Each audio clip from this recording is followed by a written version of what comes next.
और आइए पहले बात हैदराबाद में बारिश के कहर की।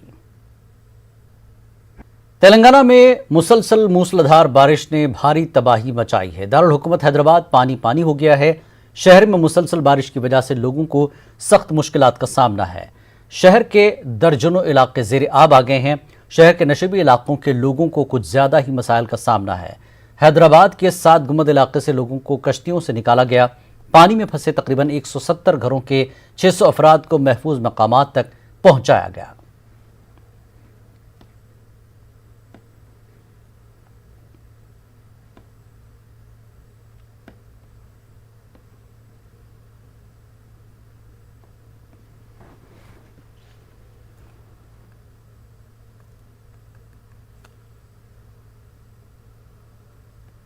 यहाँ पर परसों भी पानी भरा था। निज़ाम कॉलोनी काबा के अंदर पूरा पानी आया था। यहाँ पर भी पूरा अभी पानी भर हुआ है। कारोबारों को परेशानी है पूरों को। एमएलए साहब पूरी कोशिश कर रहे हैं पानी खाली करने की। कल से बल्लिया वाले भी आए हुए हैं यहाँ पर। यहाँ का हाल बहुत बुरा है। यहाँ रात से मेरा बच्चा घर से नहीं आया, पानी उधर पड़ा, उधर बच्चा मेरा जाम हो गया वहाँ। ये क्या करना, घर में घुस गया पानी। यहाँ घर में हम लोग इतना ज़्यादा पानी है, पानी बच्चा को लेके हम छत पे लेके सोए। हम कैसा करना है, क्या करना, तुम लोग देखो। अब एवरी ईयर हर साल यही हाल है। यहाँ पे थोड़ी बारिश हो तो हर पब्लिक को परेशानी होती। लोगों के गाड़ियों से लेके घरों से लेके हर चीज़ ख़राब होता है। कारोबार, दुकान, हर चीज़। थोड़ा सा का भी पानी आन दो, पूरा ऊपर का पानी आकर टोली चौकी पे जम जाता। हर टाइम टिकटॉक पर उस पर मजाक बनने लगा कि टोली चौकी में स्विमिंग पूल है बोल के। हमारे एरिया का नाम हमेशा ऐसी बदनाम होने लगा पानी की तरफ से। 2000 में आया पानी, तो हैदराबाद पूरा आया। मेन रोड पे जो गाड़ियाँ उड़िया पूरा चले गए थे पानी में 2000 में। उसके बाद 2020 में अभी आ रहा है। सो ये अभी कुछ भी ना मेन रोड पे प्रॉब्लम नहीं है। जो नाला के हैदराबाद में नाला के रोड पे जो भी है वो लोगों को पूरा बहुत तकलीफ है। छोटे के बच्चों के साथ बहुत परेशान है। तो कहाँ जाना, किधर जाना, लोगों को समझ में नहीं आ रहा।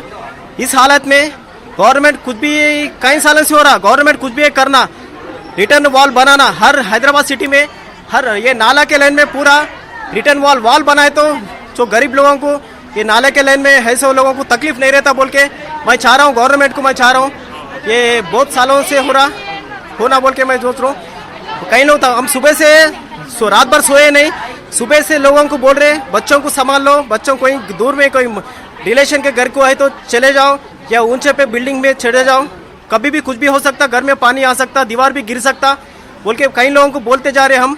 प्रॉब्लम मेरे लोहार काम करता हूँ मैं, लोहार काम। जो रात में पानी आया, रात में पानी आने से पूरा नुकसान हो गया मेरे को। पूरा एकदम तकरीबन 50-60 हज़ार रुपये का नुकसान हुआ मेरा। पूरे बर्तना, पूरे ये वो पूरा चले गया मेरा। इधर से पूरा पानी भर गया। अब कैसा जीना मैं, अब कैसा जीना, बोलिए आप ही। और अब आपको दिखाते हैं हैदराबाद के सैलाब का ऐसा नजारा जिसे देखकर आप हैरान परेशान हो जाएंगे। एक शख्स किसी तरह पानी में बह गया। हजार कोशिश के बावजूद वो पानी की रफ्तार में खुद को नहीं संभाल सका। आप तस्वीर में देख सकते हैं कि आसपास के लोग भी इसकी कोई मदद नहीं कर सके। ताहम अच्छी खबर यह रही कि इस शख्स को बचा लिया गया।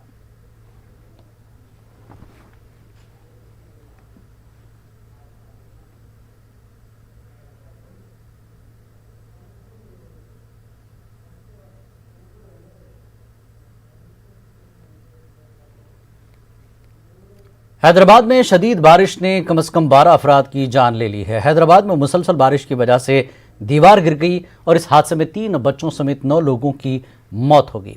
ये वाक़या हैदराबाद के चंद्रायन गुट्टा के बंदलागुड़ा में वाक़ मोहम्मदिया हिल्स में पेश आया। दरअसल मूसलाधार बारिश की वजह से मरहूम मोहम्मद पहलवान के फार्म हाउस की दीवार गिर गई और इसकी जद में 5 घर आ गए। इमाम रुकन पार्लियामेंट असदुद्दीन अवैसी ने मौके पर पहुंचकर रेस्क्यू ऑपरेशन का जायजा लिया। शहरिया ने हैदराबाद में आइंदा 48 घंटों में मजीद बारिश का अलर्ट जारी कर दिया गया है। कल हुई बारिश से शहर के मुख्तलिफ मकामात पर जुमला 12 लोगों की मौत हो चुकी है।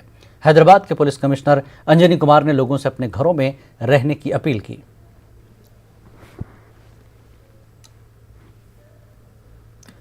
और वहीं आंध्र प्रदेश में तूफानी बारिश की वजह से आम जिंदगी दरहम बरहम होकर रह गई। विजयवाड़ा में मूसलाधार बारिश की वजह से जगह जगह पानी भर गया है। सड़कें झील का नजारा पेश कर रही हैं। कई इलाकों में घरों में पानी दाखिल हो गया। विजयवाड़ा हैदराबाद कौमी शाहराह शदीद बारिश की वजह से बंद है। रियासती वजीर आला जगन मोहन रेड्डी ने वीडियो कॉन्फ्रेंसिंग के जरिए हंगामी मीटिंग करते हुए सैलाबी सूरत हाल का जायजा लिया।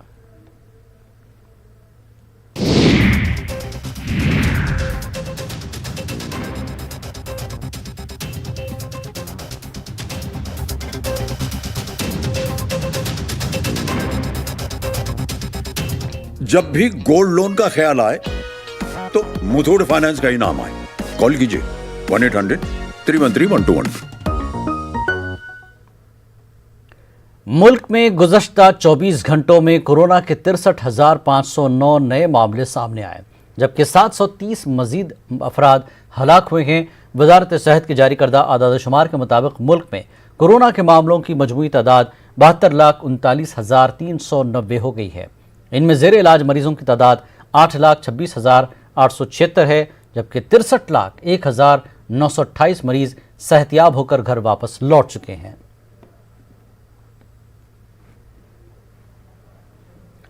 मध्य प्रदेश में सियासी पार्टियों के जरिए कोविड-19 की खिलाफ वर्जी किए जाने पर अदालत ने सख्त रुख इख्तियार किया।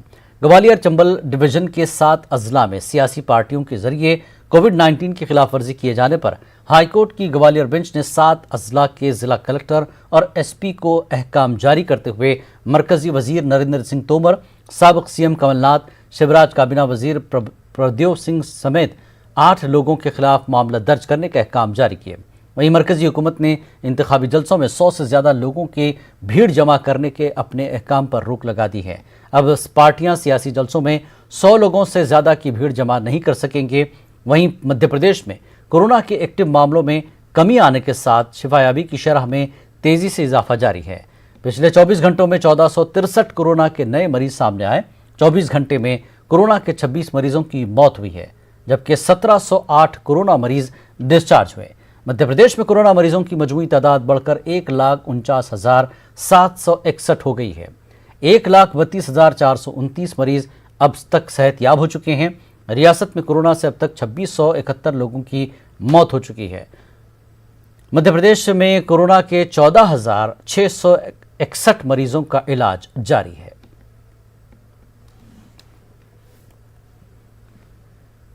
पीडीपी की सरबराह महबूबा मुफ्ती ने आज सुबह अपनी रिहायशगाह पर पार्टी के चंद लीडरों के साथ मुलाकात की। महबूबा मुफ्ती ने तकरीबन 1 साल बाद नजरबंदी से रिहाई के बाद पार्टी लीडरों से मुलाकात की। वाज़ेह है कि दफ़ा 370 की मनसूखी के बाद महबूबा मुफ्ती नजरबंद थी और उन्हें कल ही रिहा किया गया।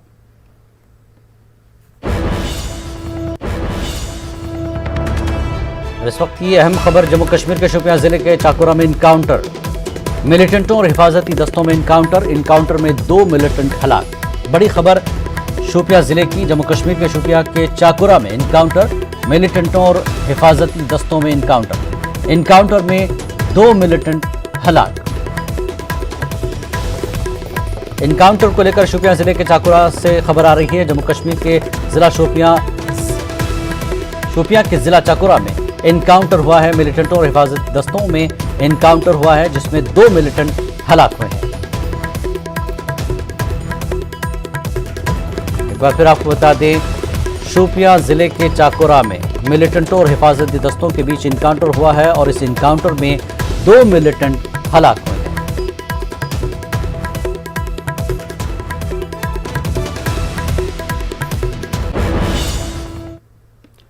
और आगे बढ़ते हैं, बिहार के वजीर आला नीतीश कुमार ने आज से रैलियों से खिताब करने का सिलसिला शुरू किया। आज बांका के अमरपुर में उन्होंने पहली रैली से खिताब किया।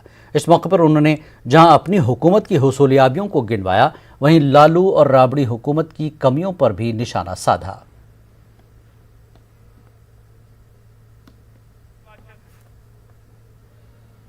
चलते जो स्थिति उत्पन्न हुई है, ये आप सबको मालूम है। मार्च महीने से जो बिहार में भी इसका प्रभाव आना शुरू हुआ था और इसका नामकरण हुआ कोविड-19, यानी पिछले वर्ष के अंत से ही दूसरे देश में शुरू हुआ था। ये दुनिया भर में इसका असर और हम लोगों का भी असर है, लेकिन हम लोगों ने भी इसका पूरा मुकाबला करने की कोशिश की है, लोगों की रक्षा करने की कोशिश की है। लेकिन ये अलग किस्म की चीज है, इसके बारे में अभी तक दुनिया भर में इसका अंतिम समाधान नहीं निकला। इसलिए हम तो यही आग्रह करेंगे कि हम सब लोगों को भयभीत नहीं होना है, लेकिन सजग रहना और सचेत रहना, ये काम हम लोगों को करना। और आप सबको मालूम है कि किस तरह से जब लॉकडाउन लागू हो गया था पूरे देश में, हम लोगों ने किस तरह से जो बाहर में हमारे लोग फंसे हुए थे उनको मदद की। 21 लाख लोगों को 1-1 हजार रुपए की मदद पहुंचाई। और जब केंद्र सरकार ने रेलगाड़ी के माध्यम से कोई दूसरे जगह के जहां फंसे हुए लोग थे उनको राज्यों में भेजना शुरू किया, उसका इंतजाम कराना शुरू किया, उसके बाद जो हमारे बिहार में कितनी बड़ी संख्या में लोग आए, रेलगाड़ी से 22 लाख से भी ज्यादा संख्या में लोग आए। और उसमें ऐसी जगहों पर जहां कोरोना का प्रभाव सबसे ज्यादा था, उन जगहों से लोग जो आ रहे थे उनके लिए हम लोगों ने क्वारंटाइन सेंटर बनाया और उन लोगों को 14 दिन हम लोगों ने रखा। और आप जान लीजिए कि एक एक व्यक्ति पर जो हम लोग रख रहे थे उनको एक एक व्यक्ति पर 5300 रुपया 14 दिन में खर्च किया गया। मसाजिद कमेटी के आम्मा मौज़नीन की तनख्वाहों को लेकर न्यूज़ 18 उर्दू की मुहिम की कामयाबी के बाद दूसरे अक़लियती इदारों के मुलाज़मीन के तनख्वाहों के मुतालबे ने भी जोर पकड़ लिया है। मध्य प्रदेश के मदरसा बोर्ड, हज कमेटी और वक्फ बोर्ड के मुलाज़मीन भी हुकूमत की अदम तवज्जुही के सबब तनख्वाहों से महरूम है। अक़लियती इदारों के मुलाज़मीन की तनख्वाहों के मामले को लेकर मुहिबान भारत और भारतीय समाज संघ ने जहां आज कलेक्ट्रेट पर मुजाहरा करने का फैसला किया है, वहीं मध्य प्रदेश में बोर्ड का कहना है कि मुलाज़मीन की तनख्वाह जल्द ही जारी हो जाएगी। हमने वेंडर बनाने का कहा था, तो हमने सारे 47 कर्मचारी हमारे यहाँ रेगुलर हैं, जिनका हमने वेंडर बना के शासन को दे दिया है। कल मैं गया था, मेरी बात हुई थी कि 2-4 दिन में रिलीज हो जाएगी, क्योंकि प्रक्रिया पहली बार हुई है इसलिए टाइम लगा। तो इसमें जो है 2-4 दिन का उन्होंने मुझसे कहा है कि हम आपको करवा के देंगे। कांग्रेस लीडर प्रियंका गांधी और महाराष्ट्र के वज़ीर दाखिला अनिल देशमुख के खिलाफ सोशल मीडिया पर नाज़िबा तबसरा पोस्ट करने के मामले में मुंबई पुलिस की साइबर सेल ने पुणे के चकली से एक मुलजिम को गिरफ्तार किया। मुलजिम का नाम श्रीशैल शरणप्पा खजे हैं। मुलजिम महाराष्ट्र के उस्मानाबाद का रहने वाला है। वो पुणे की एक कंपनी में काम करता था। मुंबई साइबर सेल के मुताबिक गिरफ्तार मुलजिम ने फेसबुक पर एक प्रोफाइल बना रखी थी और इसी फेक प्रोफाइल से वो मुसलसल प्रियंका गांधी और अनिल देशमुख के खिलाफ नाज़िबा तबसरे करता था। इस पोस्ट को लेकर शिकायत मौसूल होने के बाद मुंबई क्राइम ब्रांच ने 9 अक्टूबर को कई दफात के तहत मामले दर्ज करते हुए जांच शुरू की थी।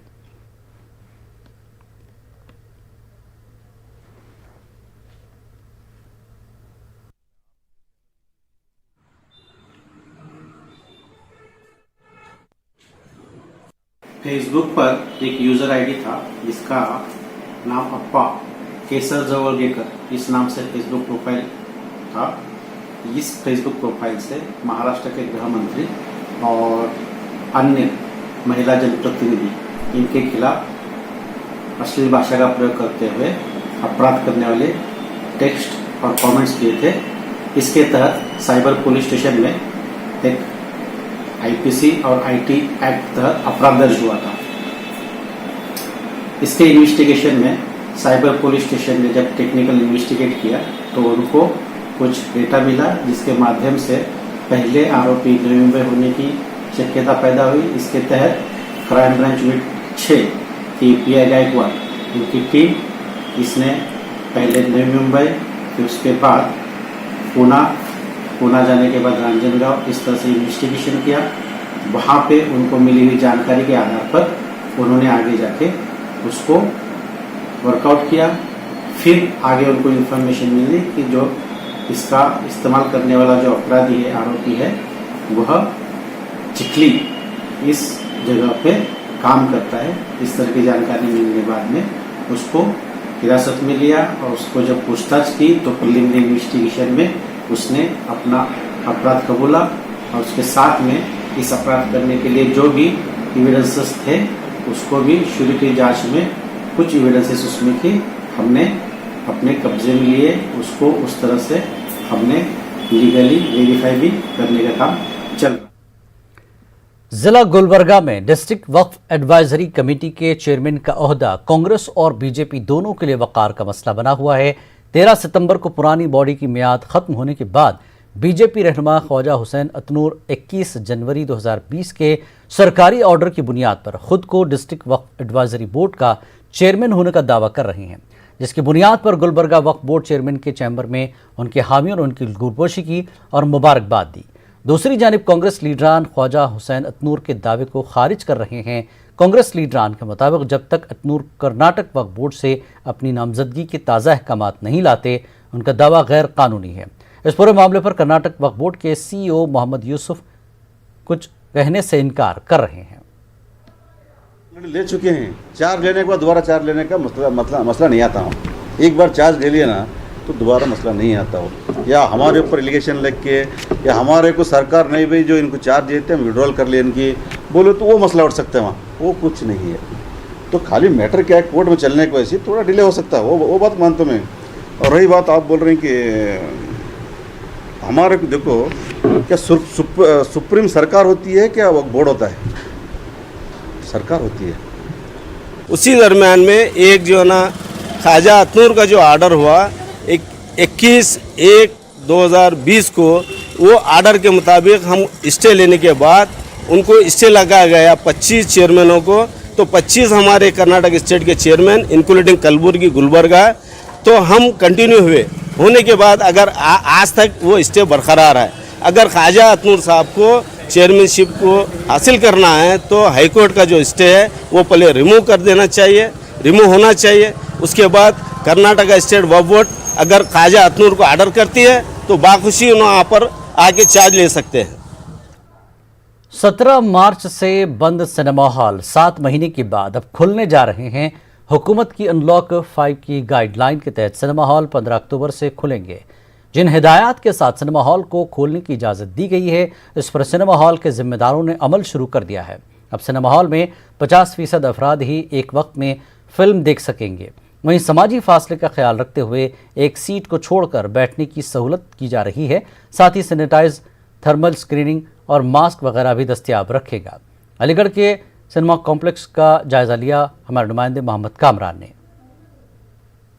से अनलॉक 5 के तहत सिनेमा हॉल खुलने जा रहे हैं।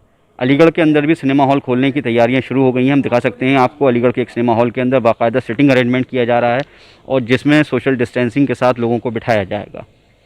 हुकूमत की जो गाइडलाइन है उस गाइडलाइन के हिसाब से यहाँ तमाम तैयारियाँ की जा रही हैं। हमारे साथ बात करने के लिए यहाँ के मैनेजर मौजूद हैं। मैनेजर साहब, किस तरह की गाइडलाइन है हुकूमत की और ख़ास तौर से क्या आप लोगों का एक कोशिश रहेगी इस बार जब अनलॉक 5 में तकरीबन 7 महीने के बाद सिनेमा हॉल खुल रहे हैं? जो राज्य और केंद्र सरकार की गाइडलाइन है उसके अनुसार 50% लोगों को ही बिठाया जा सकता है।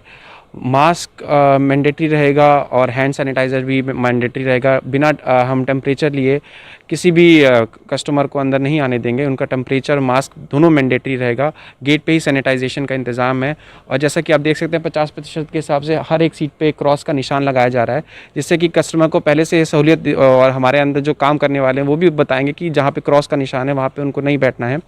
और ऑनलाइन पेमेंट पे हमारा ज़्यादा जोर रहेगा, जिससे कि लोग डायरेक्टली इन्वॉल्व ना हो पाएँ और जिससे कि हम एक ट्रांसपेरेंसी भी रख पाएँ कि जो कस्टमर आ रहे हैं उनका हम पूरा डेटा ले सकें। ये है जिस तरह से ये कोशिश है सरकार की अनलॉक 5 के अंदर सिनेमा हॉल्स खोलने की, तो क्या मानते हैं आप बिज़नेस कितना इफेक्ट करेगा? क्योंकि जिस तरह की सिटिंग अरेंजमेंट है बहुत ज़्यादा लोग मुझे लगता है नहीं आ पाएँ। हाँ, वैसे ही 50% होने के बाद से आधे ही लोग रह पाएंगे। उसमें से जो फैमिली हैं, जो कपल्स हैं जिनको आने। ऑल इंडिया यूनाइटेड मुस्लिम मोर्चा के कौमी सदर डॉक्टर एजाज अली ने जेडीयू की हिमायत का ऐलान कर दिया है। डॉक्टर एजाज अली दलित मुसलमानों की हिमायत भी करते रहे हैं। क्या है दलित मुसलमानों के मसाइल? हमारे नुमाइंदे महफूज आलम ने डॉक्टर एजाज अली से बात की। इंतखाबात को लेकर तमाम सियासी पार्टियों की अपनी तैयारियां जाहिर है शबाब पर है। अक़लियती आबादी को भी तमाम सियासी पार्टियां अपनी तरफ राग़िब करने की कोशिश कर रही हैं। हमारे साथ ऑल इंडिया यूनाइटेड मुस्लिम मोर्चा के कौमी सदर डॉक्टर एजाज अली हैं। एजाज अली ने पहले ही ऐलान कर दिया है कि जेडीयू की वो हिमायत करेंगे। दलित मुसलमानों के क्या मसले हैं और क्या सोच कर जो है एजाज अली साहब ने ऐलान किया है, हम जानने की कोशिश करते हैं।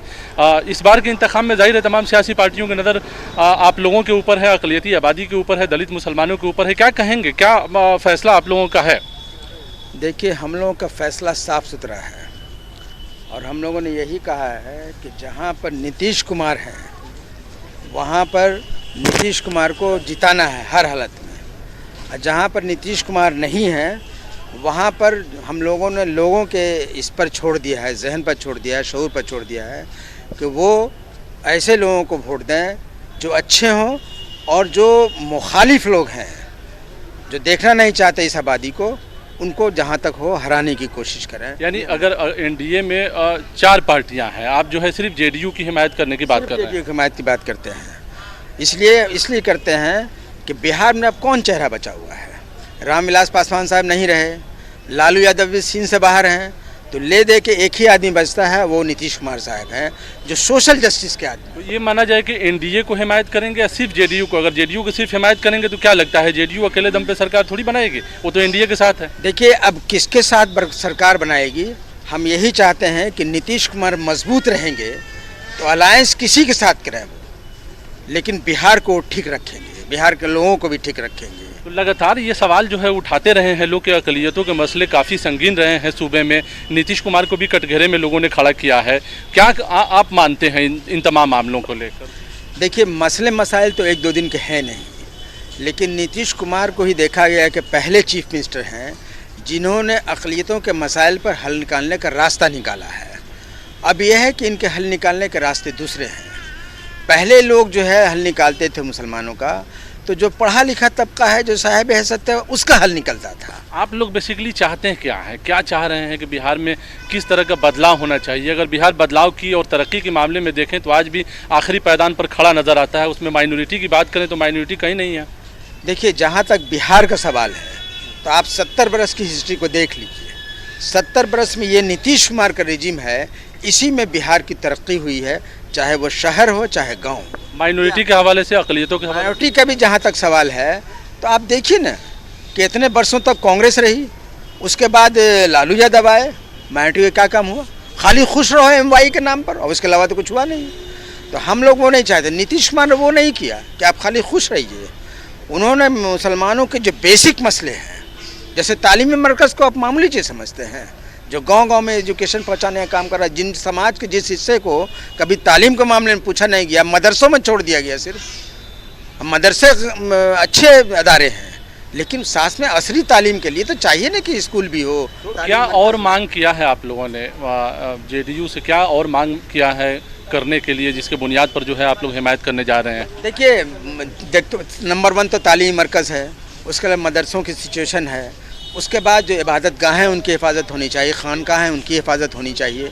ये सब चीज़ तो नीतीश कुमार कर ही रहे हैं, और यही रहेंगे तो होगा, ये नहीं रहेंगे तो क्या लगता है कि आप लोगों के इस फैसले के बाद में माइनॉरिटी का वोट, अक़लियतों का वोट तकसीम होगा? चूँकि काफ़ी सारे अलाइंस भी जो है इंतखाबी मैदान में है। आप देख रहे हैं ओवैसी की एक अलाइंस है, असदुद्दीन ओवैसी की, पप्पू यादव जो है एक अलग अलाइंस के साथ है, एनडीए है, अजीम इत्तेहाद है। क्या लगता है आपको? देखिए हम तो साफ साफ कहेंगे कि सबके मालिक एक बैठे हुए हैं तड़ी पार, बाकी सब हों, चाहे आरजेडी हो, चाहे लोजपा हो, चाहे ओवैसी हो, ये सब उन्हीं के कब्जे में है।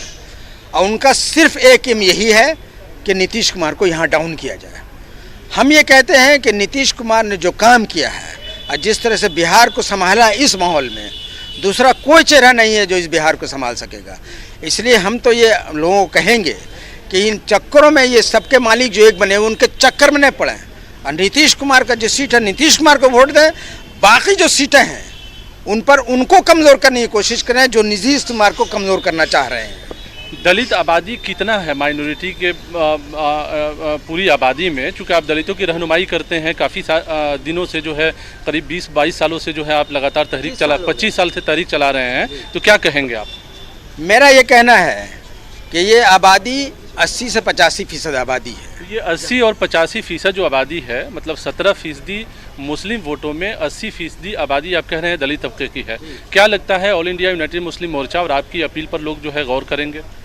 मेरे अपील पर सिर्फ इन्हीं लोगों को गौर नहीं करना है, सारे माइनॉरिटी कम्युनिटी को गौर करना पड़ेगा, अत्यंत पिछड़े जात के लोगों को गौर करना पड़ेगा, दलितों को गौर करना पड़ेगा, इसलिए कि नीतीश कुमार ने सबके लिए काम किया है, हमारे लिए काम किया। इसके लिए मोर्चा की जानिब से आप लोग क्या कोशिश कर रहे हैं पूरे बिहार में? देखिए हमारी टीम वैसे ही काम करती है जैसे RSS की टीम काम करती है। हम हल्ला कम करते हैं, हमारी टीम काम कर रही है, और अब देखिएगा हम कामयाब करके दिखा देंगे आपको। आप इत्मीनान रखिए। और जहाँ तक मुसलमानों अक़लियतियों की बात है, इसमें कोशिश करेंगे दूसरे लोग दरार डालने की। हम दरार डालने की कोशिश नहीं कर रहे हैं, हम तो सिर्फ ये कह रहे हैं कि नीतीश कुमार को वोट दो, वही एक चेहरा बचा हुआ है जो बिहार को संभाल सकता है, वरना पूरे भारत में अब कोई चेहरा नहीं है जो हिंदुस्तान को संभाल सके। एक आखिरी सवाल, तेजस्वी यादव को लेकर जो है अलग अलग तंजीमें भी सामने आ रही हैं, तेजस्वी यादव को आप किस हिसाब से लेते हैं? हम मानते हैं कि जो सबका मालिक हो इनका भी मालिक है। तेजस्वी यादव का मतलब हुआ कि लालू यादव को जेल से छुड़ाओ, और उसके लिए कुछ भी कर सकते हैं, और जेल तो कब्जा में तड़ी पार के है, बस समझ लीजिए इसी बात को। चलिए, बहुत शुक्रिया न्यूज़ 18 से बात करने का। तो ये थे ऑल इंडिया यूनाइटेड मुस्लिम मोर्चा के कौमी सदर डॉक्टर एजाज अली साहब। और एजाज अली का कहना है कि बिहार की जो दलित आबादी है, चाहे वो मुस्लिम हो या गैर मुस्लिम हो, वो तमाम लोगों को इस बात का ख्याल रखना चाहिए कि ऐसे उम्मीदवारों को इंतखाब किया जाए जो बिहार के तरक्की के लिए काम करे। कैमरामैन मनीष कुमार के साथ महफूज आलम, न्यूज़ 18 पटना।